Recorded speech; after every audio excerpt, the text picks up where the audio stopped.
Welcome to the Careers by Jenn podcast, episode 177. Today on the podcast, Jenn speaks with Thea Kelley about interview mistakes smart people make. Is that like letting the interviewer know you're smarter than they are? Or thinking you're so smart you're not going to make any interview mistakes? Of course, if someone is that smart, why are they looking for a job?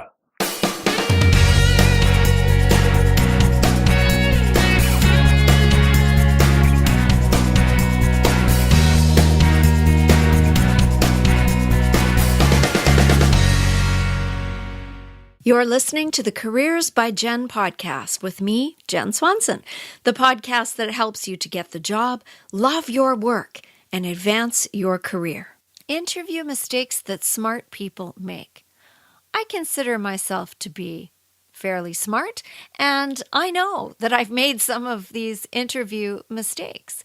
Today I'm talking to Thea Kelley, who is going to share with us not the run-of-the-mill mistakes that people make, like typos on your resumes and that kind of thing, but some more maybe obscure mistakes or things that you might not readily think about to help you get the upper hand, to help you prevent some of these things that will set you apart from the crowd. Thea Kelley provides one-to-one job search and interview coaching to help you get a great job sooner.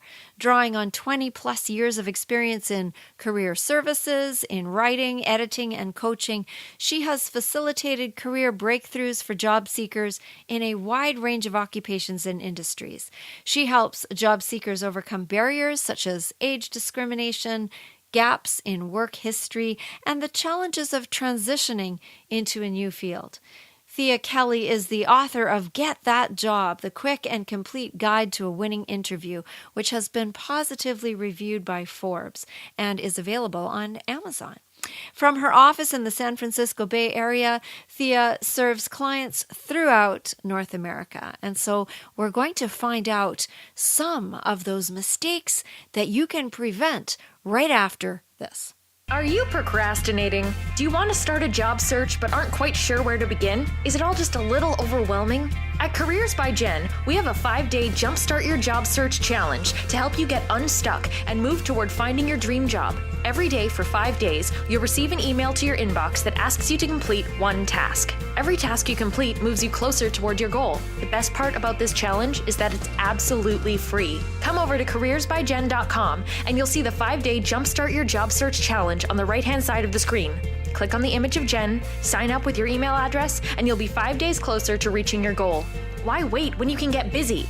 Visit careersbyjenn.com after this podcast. So welcome to Thea Kelley. Thea is an author and a job search specialist and an interview coach. And here she is today on the Careers by Jenn podcast. Glad to have you with us. Yes, it's really exciting to join you, Jenn. I'd like to know a little bit about how you came to be doing what you're doing, because it's so similar to what I'm doing, and I'm interested in your story. Yes, well, for a couple of decades, for most of my career before becoming a career coach, I was working in nonprofit. And often it was employment related. Often it was about helping people get jobs. And it started out working with people who have a really tough time getting jobs because of various kinds of barriers, low skills or what have you. But then over time, I began working with people who had more and more skills. And in 2008, when the big recession hit, I got laid off from my job where I had recently been hired because I was at that point working as a corporate trainer. And I started looking around for jobs, but I wasn't really liking anything. I had one or two almost offers that if I just had more enthusiasm, they probably would have been offers. And so I thought, well, I know a little bit about helping people find jobs, so I think I'll start writing some resumes. I'll just hang out a shingle.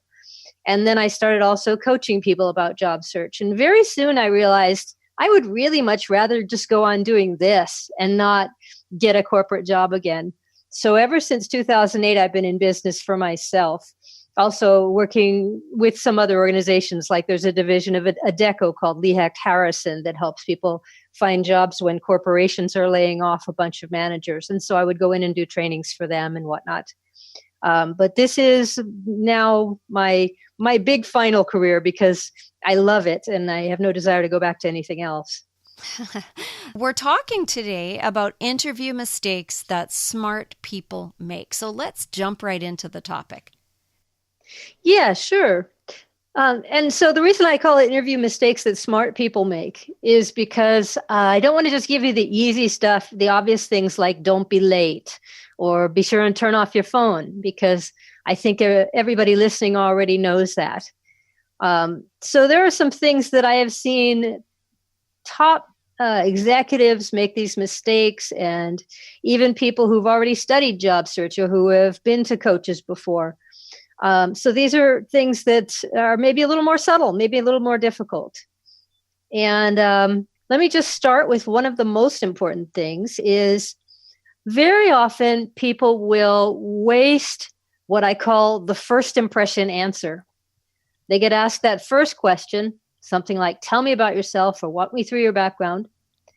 And they're not sure what to do with it. And so they just kind of recap their resume.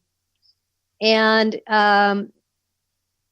perhaps they go too long. They're saying a whole lot about themselves. They're talking through every single job.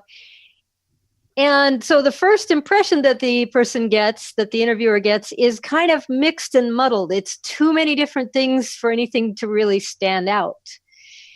So, and especially sometimes what stands out is the first thing you say. And if you start chronologically back at your first job out of college, that's the first impression you're making, is that first job out of college. That's probably not what you want people to remember. So what I tell people is know what your key messages are. Know what might really make you stand out from the other candidates. What's special about you? What are like the top 3 or top 5 things that make you different and special? And work those into your answer to tell me about yourself, so that right off the bat, you are positioning yourself or branding yourself in the best way possible. And you recommend people practice this in advance, right?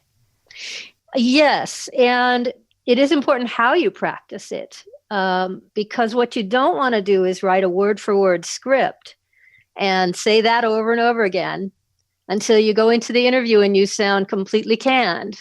Or you freeze and forget what you're supposed to say. Right.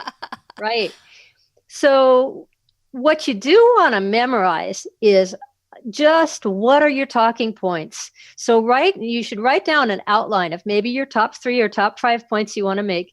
And don't write them in full sentences. Write just a couple words about each one and memorize that outline.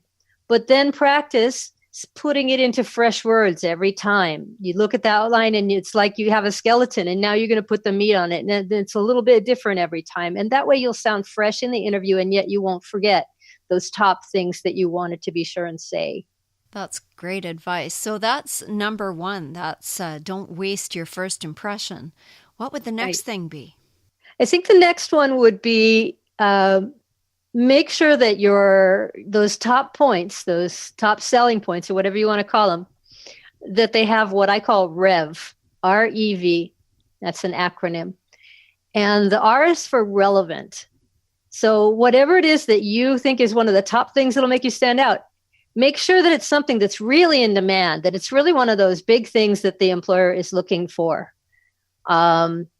For instance, when I was a corporate trainer, I could have gone in emphasizing that I'm really good at editing. That's a useful skill for a corporate trainer, but it's not a number 1 thing that they're looking for. Then in my REV acronym, the next thing you want to make sure you have in those key selling points of yours is that they're exceptional. And for instance, to say I'm hardworking, in a lot of fields, that's really not exceptional. Or let's say that you are doing something really exciting in the entertainment industry and you're very passionate about it. That's not exceptional. Probably everybody in your industry is passionate. So it needs to be something where you really stand out. And then the third letter, V, is for verifiable. So that if you say that you have exceptional communication skills, for example, How can you prove that? Can you demonstrate it by the way you say it? Can you prove it by mentioning that that you wrote something for your past employer that was really, a huge success? Or can you prove it by having LinkedIn recommendations where people say, so-and-so is a great communicator? So have that verification piece as well, relevant, exceptional, and verifiable. And when the key messages that you have all three of those, they're going to be a lot more compelling.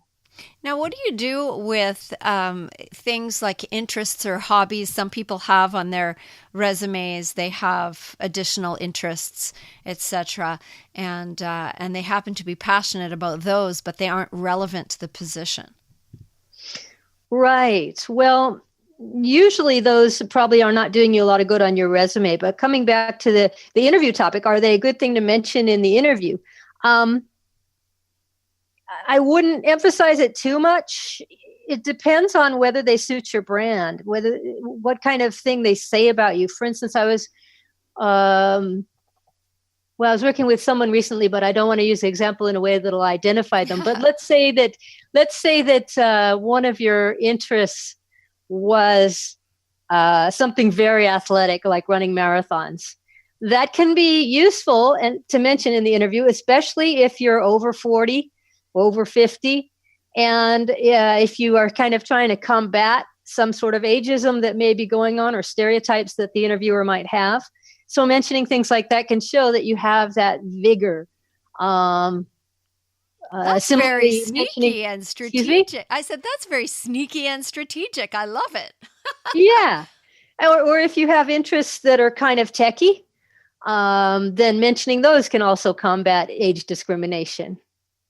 If, for instance, you have a blog, mentioning that as one of your interests can be helpful to your brand. So just ask yourself, what kind of impression does this make? Is it supporting the kind of case I'm trying to make for myself? I spent this morning at my kids' high school volunteering, doing mock interviews all morning, and for 10th grade. So we were set up and we had to meet each student at the door and shake their hand. They had to give us eye contact and we had to sit down and do a 10 to 15 minute mock interview. And one of the students, at that age, they don't have a lot on their resumes, but right. One of the students had that she played about 4 different instruments. And even though that didn't have much to do with the interview that we were doing, it gave me the impression that she stuck to things and was a hard worker, and that she was in some ways she was paid attention to detail, because these were not, and she liked challenges because these were not simple instruments. So it told me a lot about her in that case. And when you don't have a lot of information to put on a resume, if you haven't worked a lot or you're young, then you can afford the real estate on your resume with that kind of thing. But she didn't mention it until I asked her about it. She didn't speak about it. Right. So I like your point about not necessarily mentioning things unless they're relevant and exceptional and verifiable. I like that point. Yes. Well, that was a great point, Jen. And I just have to say, the idea of kids starting to learn about interviewing when they're in 10th grade just warms my heart, because one learns so well at that age. And yeah, you're right. When you have something personal that's unique and really interesting, like playing 4 or 5 instruments, and that, you're right, does show discipline and detail orientation, then it could be very interesting to mention that. So I wouldn't rule it out. Good. Good. Yeah. So what's your third point? That it's very important to, a common mistake even smart people make is being kind of vague in the interview rather than being really concrete. And one way that vagueness happens is sometimes you might be asked something like, what are your strengths? And you might give some examples, like, I'm very good at collaborating cross-functionally and building relationships. But you're being kind of vague there if you don't then go on to give an example. And also, quantifying things can be very, very important. So talking about, let's say a person is in sales, obviously they're going to want to say what the revenue difference was. But in some occupations, I know it's much harder to be really specific about the impact of what you did. But what you may be able to talk about is quantities like efficiency. If you improved efficiency, well, roughly by how much? Was it the process twice as efficient now? Or 3 times as efficient, or maybe just about 50% more efficient? Or if it wasn't improving something, but it was just kind of serving people, how many people? Maybe you can quantify the how busy and how fast-paced the occupation was. So look for ways to be really specific with examples and preferably with quantities. And that's a shift too. I notice it in interviews and in resumes. It's less, as one of my previous guests said, about a data sheet of your accomplishments. Of I had this job, then I had this job, then I had this job. It's more so now a sales pitch in a way. And this is what I accomplished, and this is what I did, and this is what happened when I did what I did. And so that's what you just said is speaking to me, and that is that it's more about, proving your impact. Yeah. Yeah, that's very true. And we talk a lot about, you hear a lot about storytelling in interviews, and that's certainly very important. And the most exciting part of a story to most employers is what was the result? How did it turn out? And again, what I hear people, my clients, when I'm coaching them about stories, I hear them shortchanging the results. So they would say, well, there was this problem, and here's what I did to solve it. But then they don't go on to say, and here's what difference it made. And some of the ways you can get across those extra impact statements or those extra bragging points. If you created a process, is it still in use years later? Was that process emulated widely?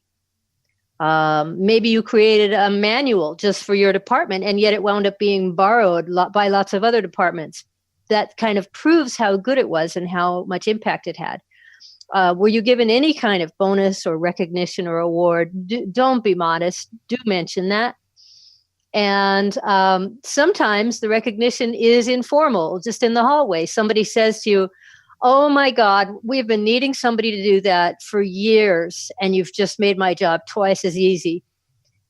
When people say things like that to you at work, or if you still remember something somebody said, write that down and quote it word for word in an interview, because it's a soundbite. It's memorable.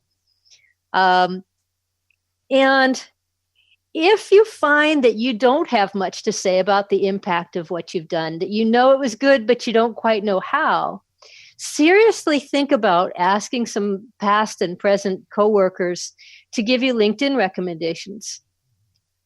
I think this is one of the most underrated ways of promoting your career. People don't realize how important it is to have folks vouching for you right online. And I hear people say, well, I have references. References are great, but the employer will only call the references when they've already pretty much decided to hire you, when we've already made it to that last level. You're down to the single candidate or just a few. But recommendations are there when the recruiter is first looking for people to even call in for an interview. Yeah, because they definitely look you up before you ever get into the office. Yes, they definitely do. So my point here being, be concrete rather than vague. Right. Yes, and don't be too modest. I find so many people are too modest about their strengths and their accomplishments. And so what's the line between being too modest and being bragging? Extremely good question, Jen. Wow. I hadn't thought about that lately. If you start to repeat yourself, that's going to be bragging rather than saying it once. It's got to do with the tone of voice as well. You can say something like, and I actually won an award for that. And I just said that in a modest tone. Or you could say, And I won an award for that. And that might sound kind of braggy. So it's body language as well. It's whether you say it, with a swaggering movement of your shoulders, leaning way back in your chair like an executive, or do you say it with your head tilted slightly to one side and in a modest expression on your face? It's also, are you being factual? Bragging is often a matter of exaggerating and just saying words like fantastic. Oh, it was fantastic. It was terrific. But when you're saying the sheer facts of, it increased market share by 12% and I was given a recognition for it, those are facts. So can you think of anything to add to that, Jen? No, I think that's true. And the part about the tone of voice and how you say it can make a difference, again, in the impression that you're giving to the person who's doing the interview, because you don't want to turn people off because you think you're all that, right? Right. But at the same time, if you have accomplished many things, it's important to get that across. So I think there is a bit of a dance there, but it's good to remember the body language and the paralanguage and all the rest of that. Right. And sometimes you can even kind of confess that I really hate tooting my own horn like this, but I know this is an interview and that you need to know these things. Right. I've had some people use that effectively. One of the students this morning told me she was an extremely good student, but the way she said it, she was very shy, quiet, had a big grin on her face, and it was very sweetly said. And I completely believe her. And she wasn't bragging about it. It was a fact. So yeah. Great example. Okay. Well, let's do one more before we have to go to our break. Okay. I'd say another really important one is not resolving that killer question that you're worried about. Not really getting that one under control. A lot of times that might be, why did you leave your job? Or it might be, have you been fired? Or aren't you overqualified for this position? Or I understand there was a controversy at your previous job.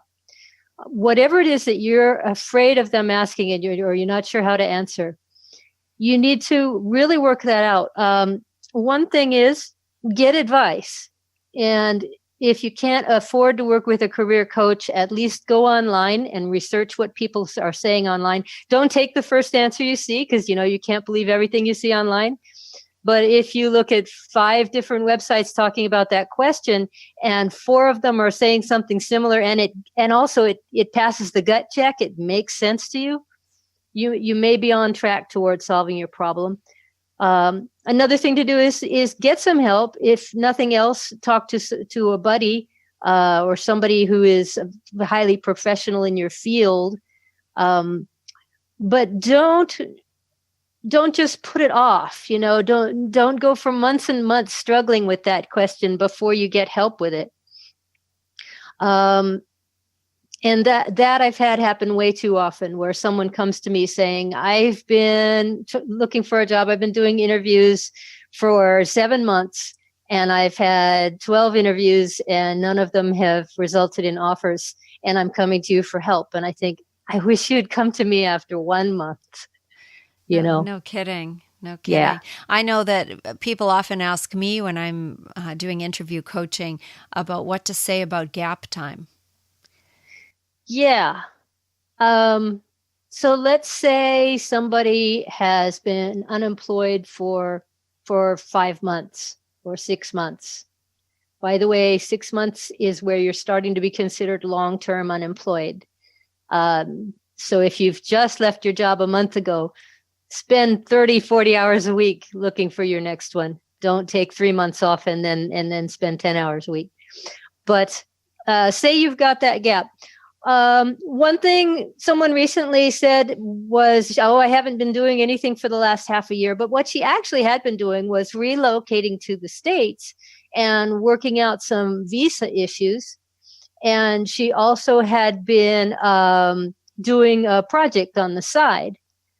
So anything that you have been doing that's constructive, that's not a negative thing, is better to mention than nothing. And If you have been doing some freelancing, that's a very good thing to say. If you haven't, consider doing so, or some consulting. If you had a gap because of an illness of either yourself or your family member, a good way to put that is took some personal time off. Some people suggest, there's different views on this, that you say it was a personal sabbatical or a professional sabbatical and say nothing more about it. And that way you're just not talking about it. It's not my favorite approach, but there are, it could work. Another thing you could say is you took time off to help a family member who is ill. And by the way, you can say that even if it was you, right? Because you're a family member. Right. So I don't think that that's really dishonest to put it that way. Another time I worked with a father who had a teenage daughter who had some really serious mental and emotional problems. And he took a lot of time off for that. And I said, don't tell them, I took time off because my daughter has emotional problems, because first of all, that's kind of violates her privacy. And secondly, it just sounds really, really heavy. So instead you can just say, I took time off to help a family member who had some health issues. And that keeps it more cool, more simple, and you move right on to the next thing. Anytime you have to talk about anything negative, whether it's a gap or the lack of a certain skill, or the fact that you were fired, anything else that's negative, surround it with positives. Don't just jump right into the negative. Start off by talking about the positive aspects of the situation. So let's say you were fired. You could start off by saying, so I worked for ABC Company for 4 years. And some of my accomplishments during that time were getting this achieved and getting that achieved and having one of the highest ratings of one of the employees there. After about 4 years, there was a reorganization and I suddenly had a new manager. And this new manager wanted to do things in a very different way. And so we didn't really see eye to eye on that. And I felt that because there'd just been a reorg, it was a good time for me to leave. So I didn't feel like getting deeply into the new year and lots of new projects when I knew that my commitment was no longer there. So I felt that the most authentic thing I could do would be to just resign at that point and get a fresh start. Or I know I was talking about a firing. So what if it was fired instead of quit? We didn't really see eye to eye, and he also wanted to hire some people he had worked with before and load the team with people he was familiar with. So that job ended. You could say job ended, or you can say I was let go. But job ended is even more neutral. Don't say fired. It's a really heavy word. We parted ways. We parted ways. And since then, I've been looking to go a little bit of a different direction, working at a company like yours that's in the such and such space. And in order to do that, I've been going to some expos and joined some groups around that. And so I'm very excited about it. And I'm really glad I'm here today talking to you about this job. I love it. It's a positivity sandwich. Yeah, absolutely. You take very little time down there in the negative and bop right up to the positive again. And again, what you can do for them. Yeah, right. Absolutely. Okay, Thea Kelley, we're going to come right back because there's so much that I have to ask and you have so much to offer. So we'll be right back.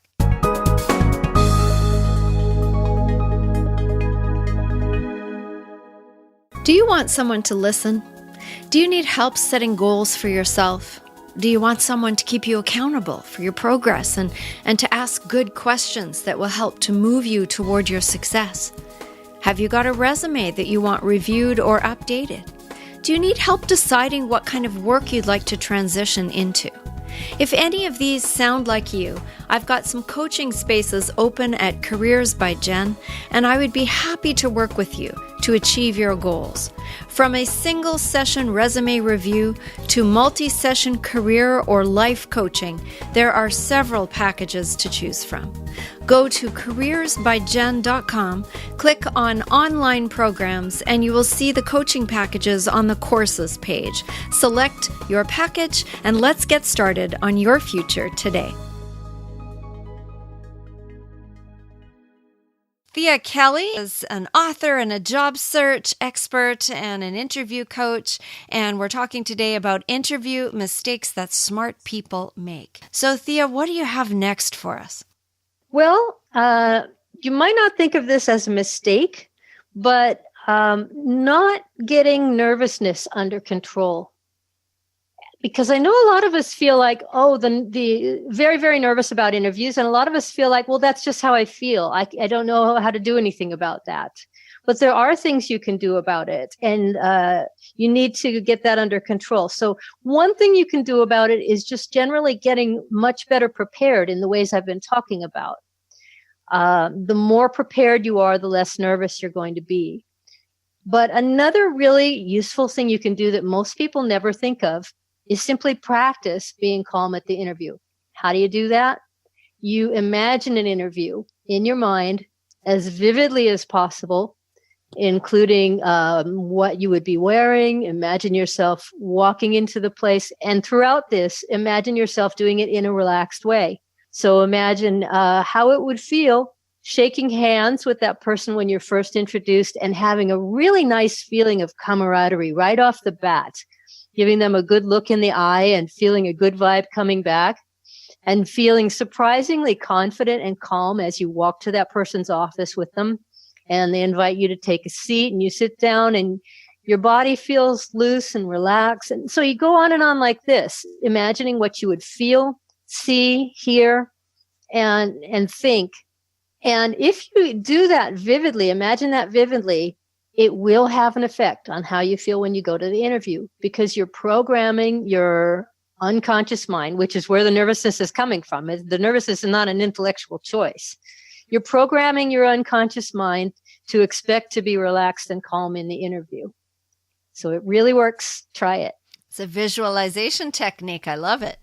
Yep. And now, by the way, a lot of famous athletes use that all the time. They'll visualize being calm and hitting the ball just perfectly. Or famous public speakers will use this, visualizing speaking clearly and articulately. Many performers use it. It's a powerful technique for sure. Yes. Okay. And I know you've got a couple more. What have you got? Sure. Okay. Another common mistake that even smart people make is not preparing plenty of good questions to ask at the end of the interview. And when I say at the end of the interview, the first thing that comes to my mind is another mistake, which is necessarily waiting till the end of the interview to ask your questions. Because asking questions earlier in the interview can really help you gain information that's going to help you speak to the employer's interests better. So let me even back up to that right now. One thing you can do early at the interview, at the very beginning, is you can say, before we really get into the interview, can I just ask you what it was about my resume that made you want to meet with me? Oh, that's a great one. Yeah, because you'd like to know what they were excited about so that you can be sure and build on that. Another thing that you can ask early in the interview, if it feels appropriate, is before we get much further into this, can I ask you, what are your greatest challenges that you're facing that somebody in this role could help you with? So that you find those pain points early on and respond to them. Then also, as you go along in the interview, if you're asked a question and you're not quite sure what direction to go with it, you could just say, I'd be happy to answer this question about cross-functional communication. And can I ask, are you thinking more about the communication between sales and marketing, or are you also thinking about legal and those other departments there? Because then maybe you could give a better answer. Okay, so now in terms of when you get to the end of the interview, they're almost certainly going to say, what questions do you have for us?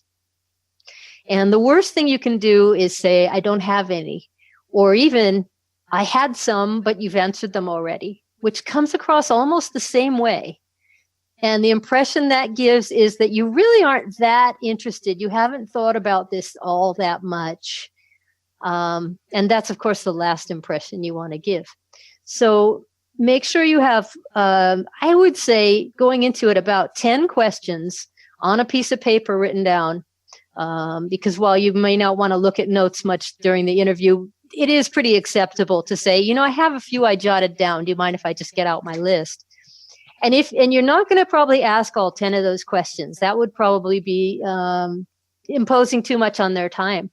But you want 10 because chances are good by the time you take that list out, they will have already answered 4 of them. So this ensures that you'll still have a few to ask. And of course, I said good questions. And most of the listeners probably already realize you're not going to want to ask, what is the pay? What are the benefits at this point? But you want to be asking questions that show an interest in the details of the job itself and an interest in what the employer is looking for. So like, what would the ideal candidate for this role look like?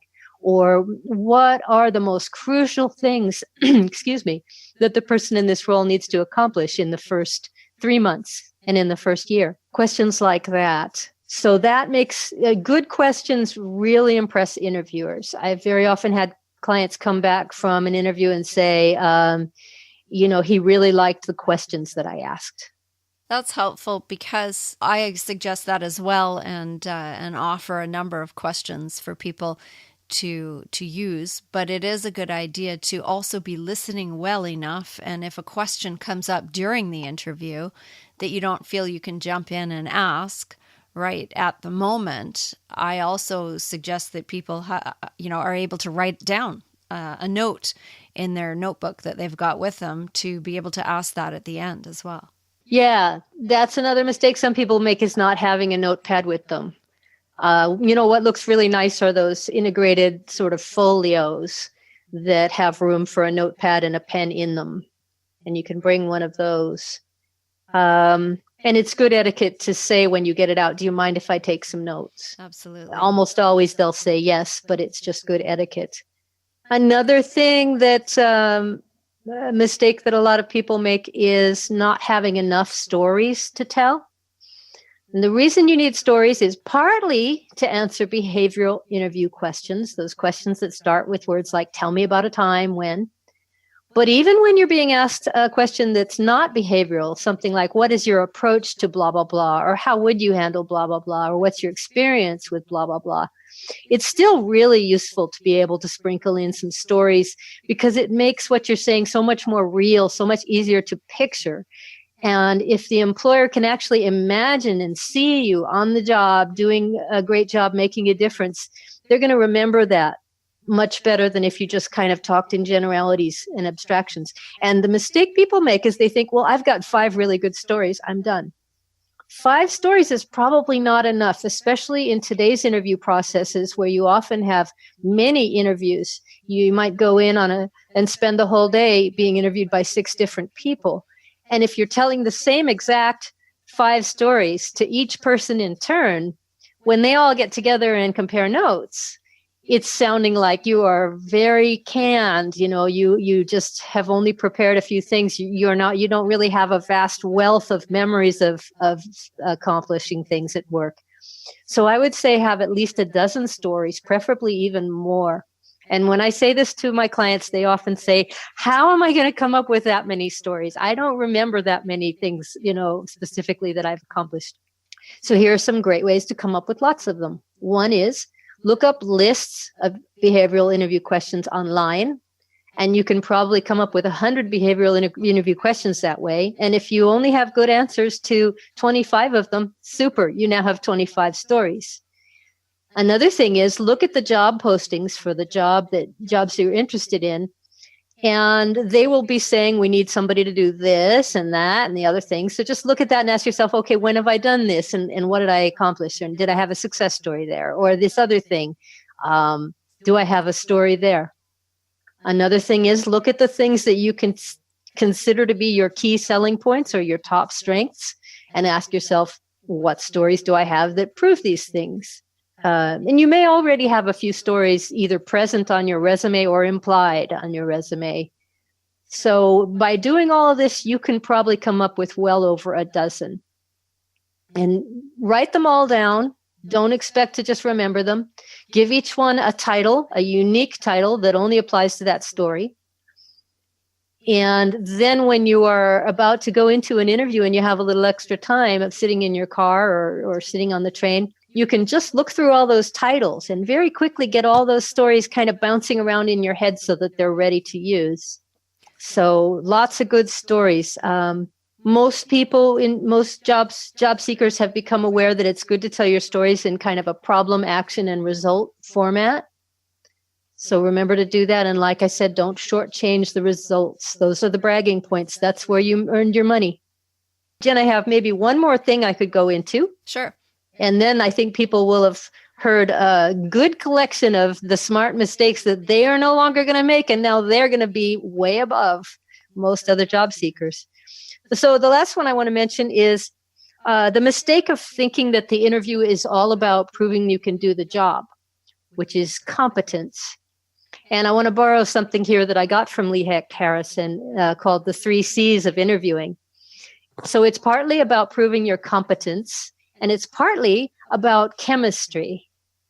Chemistry means, do you and the interviewers and the team members that you're meeting in those group interviews, do you all like each other? That's what they're looking for, is do we like this person? Do we want to be around them 40 or 50 hours a week?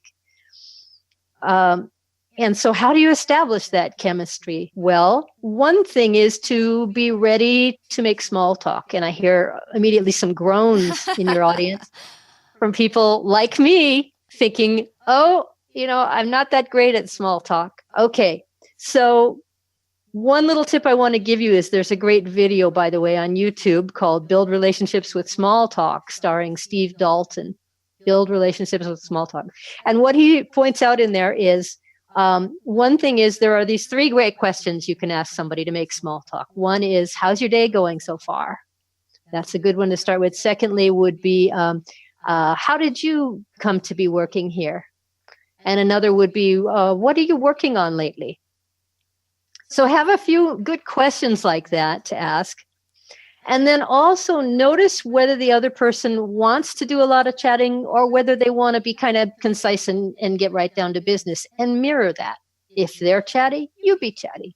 If they're right down to business, you be right down to business. That'll go a long way towards rapport and chemistry. Another good thing to do is remember that the interviewer is a human being, and think about that before the interview, and sit down and think a little bit about that person as beyond their business persona. Think about the fact that they undoubtedly love somebody and have other people who love them. Think about the fact that they probably picture them playing with a puppy. You have to like somebody if you see them playing with a puppy, right?